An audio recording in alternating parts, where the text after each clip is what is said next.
मैं डॉक्टर राहुल वर्मा, मैं एक चाइल्ड स्पेशलिस्ट हूँ।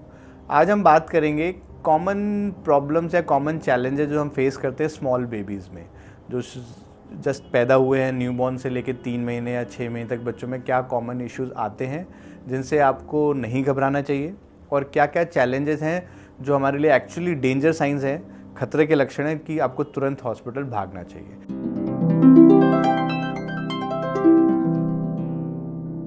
अगर हम ये दो चीज़ों में डिफ्रेंशिएट कर पाएंगे तो बेहतर रहेगा, क्योंकि बहुत छोटे बच्चों के साथ सबसे बड़ा चैलेंज रहता है या तो वो सो रहे होते हैं या फिर रो रहे होते हैं। It is very difficult as a parents आपको आइडेंटिफाई करना कि हम जो कर रहे हैं वो सही है या गलत है, क्योंकि बच्चा आपके साथ उतना इंटरेक्ट नहीं कर रहा होता पहले 3 महीने। मोस्ट ऑफ द टाइम वो आइज़ क्लोज करके सो रहा होता है या क्राई कर रहा होता है या फिर फिंगर सक कर रहा होता है, कुछ ऐसे ही चल रहा होता है।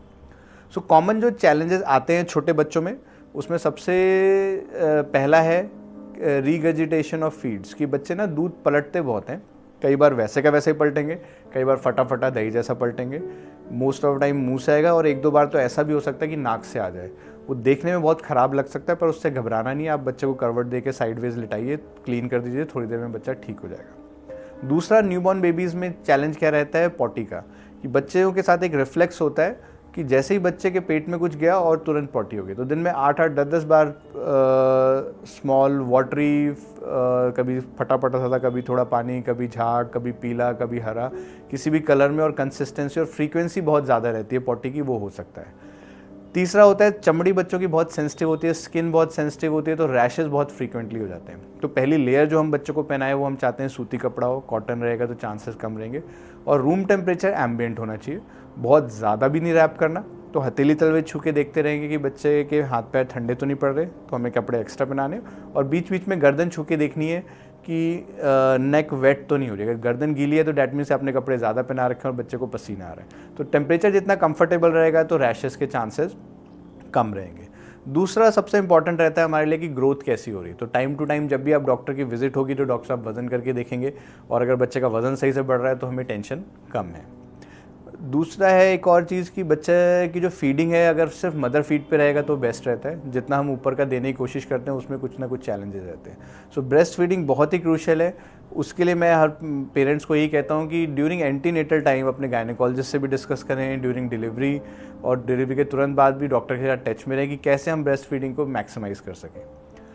दूसरा, एक कोऑर्डिनेशन बच्चों को नहीं आता कि कब हमें दूध पीना है, कब हमें सांस लेना है। तो दूध पीते पीते they take a deep breath, तो बहुत सारी हवा पी जाते हैं। अब बहुत सारी हवा पेट के अंदर चली गई सांस की नली की जगह, तो इसलिए हम कहते हैं बर्प अच्छे से करा लो। जितने अच्छे से आप डकार दिलाएंगे कुछ तो हवा निकल जाएगी, बट सारी नहीं निकल सकती।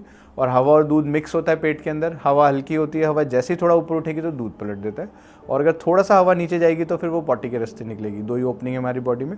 सो उसी की वजह से आप देखोगे गैस बहुत ज़्यादा बच्चा पास करेगा। तो एक्सेसिव गैस से नहीं घबराना, एक्सेसिव पॉटी से नहीं घबराना, दूध पलट रहा है उससे नहीं घबराना, स्किन में कहीं कहीं लाल लाल से रैशेज हो रहे हैं उनसे नहीं घबराना। ये सब चीज़ें बिल्कुल नॉर्मल हैं बच्चों में, और कुछ कुछ स्पॉट्स और स्किन में कुछ ना कुछ लगा रहता है। हमें बस ये देखना है कि बच्चा दूध अच्छे से पी रहा है, सुसु अच्छे से कर रहा है, टाइम टू टाइम वजन बढ़ रहा है, और टेम्परेचर मेंटेन्ड है।